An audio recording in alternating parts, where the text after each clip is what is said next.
Deddy Corbuzier dilantik jadi staf sus Menhan di tengah efisiensi anggaran. Ketua Banggar DPR, mohon ngerem dulu. Saya melakukan penghematan, pengeluaran yang tidak perlu, pengeluaran yang mubazir, pengeluaran yang alasan untuk nyolong. Saya ingin dihentikan, dibersihkan. Ada yang melawan saya, ada dalam birokrasi merasa sudah kebal hukum, merasa sudah menjadi raja kecil. Ada, saya mau menghemat uang itu untuk rakyat, untuk memberi makan untuk anak-anak rakyat.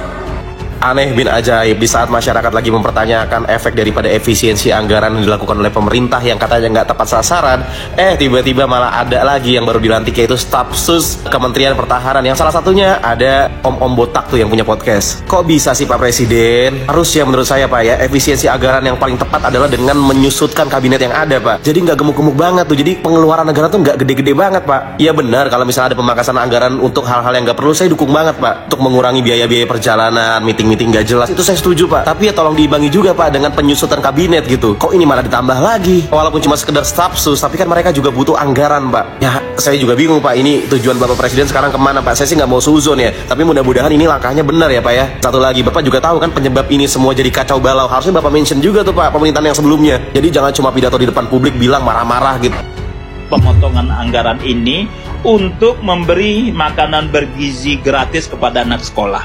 Tapi pada saat bersamaan bapaknya anak atau kakaknya anak itu kena PHK di kantornya gara-gara berhenti proyek pekerjaannya di kementerian. Anaknya dapat makan bergizi gratis, bapak dan ibunya terancam nggak makan. Nah gitu loh. Anggaran pertahanan keamanan untuk tentara dan polisi itu dipertahankan. Tapi biaya pemeliharaan jalan, jembatan gitu ya, subsidi angkutan umum, penerbangan perintis, ini semuanya dihapus. Nah, ini gimana udah?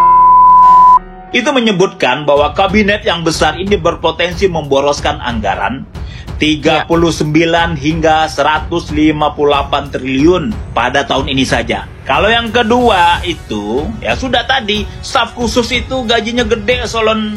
Ada buzzer diangkat jadi staf khusus, itu juga pemborosan. Huru-hara efisiensi anggaran, tiba-tiba ada staf sus menteri baru yang dilantik. Kemarin 11 Februari 2025, Menteri Pertahanan melantik 5 staf khusus dan 1 asisten khusus. Ada Deddy Corbuzier yang jadi staf sus komunikasi sosial dan publik, sampai Lenis Kogoya, staf sus bidang kedaulatan NKRI. Pelantikan itu bikin heboh warga karena terjadi di tengah gembar-gembor efisiensi anggaran pemerintahan Presiden Prabowo. Bahkan ada efisiensi yang mesti ditukar sama hal esensial. Anggaran BMKG dipotong setengah, imbasnya ke alat dan pemeliharaan. Akurasi deteksi gempa tsunami pun turun jadi cuma 60%. Honorer di LPSK juga mengeluh karena efisiensi bisa berefek ke layanan perlindungan saksi korban. Bahkan ada potensi PHK terhadap puluhan honorer. Bapak, kita tahu bahwa efisiensi anggaran yang Bapak lakukan saat ini yaitu untuk menunjang agar program-program Bapak bisa berjalan dengan baik. Seperti makan gratis untuk anak-anak. Tapi sudahkah Bapak berpikir bahwa ketika pagi hari Bapak berhasil memberikan makanan gratis dan bergizi untuk anak-anak, tapi ketika mereka pulang ke rumah, mereka dapati orang tua mereka tidak bisa memberikan makan siang dan juga makan malam yang layak, karena ternyata orang tua mereka harus di PHK, harus dirumahkan karena efisiensi yang telah Bapak lakukan. Lalu menurut Bapak,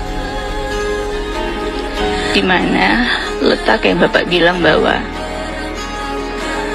Bapak mencintai rakyat Bapak? Kok Kok bisa sih anggaran DPR nggak dipotong untuk efisiensi? Udah jalan 5 bulan sejak terpilihnya Presiden dan Wakil Presiden keluar Instruksi Presiden atau Inpres nomor 1 tahun 2025 yang diterbitkan pada 22 Januari tentang efisiensi belanja dalam pelaksanaan APBN dan APBD 2025. Jadi dalam aturan ini, Presiden Prabowo menargetkan penghematan anggaran negara sebesar 306,69 triliun, termasuk pemangkasan belanja kementerian atau lembaga dan alokasi dana transfer ke daerah. Hal ini dilakukan demi menjaga stabilitas dan mendukung pelayanan publik yang lebih optimal. Dari total 48 kementerian, ada 16 kementerian atau lembaga yang tidak dipangkas anggarannya, salah satunya adalah DPR. Dinyatakan oleh Nasir Jamil selaku anggota Badan Anggaran DPR RI bahwa pihak DPR sudah menyampaikan kepada pemerintah agar anggaran DPR tidak dipotong, dengan alasan kegiatan DPR difokuskan oleh anggota di daerah pemilihan. Nah, dengan adanya efisiensi anggaran ini diharapkan dapat memberikan dampak dan memaksimalkan anggaran agar tepat sasaran dan sesuai dengan kebutuhan rakyat. Tapi di sisi lain ada beberapa dampak yang kurang baik dari efisiensi anggaran ini, kayak beasiswa kementerian yang dibatalin dan ancaman PHK di beberapa instansi. Ketua Badan Anggaran Banggar DPR RI, Said Abdullah, mewanti-wanti pemerintah sebaiknya mengerem dahulu untuk melantik staf khusus.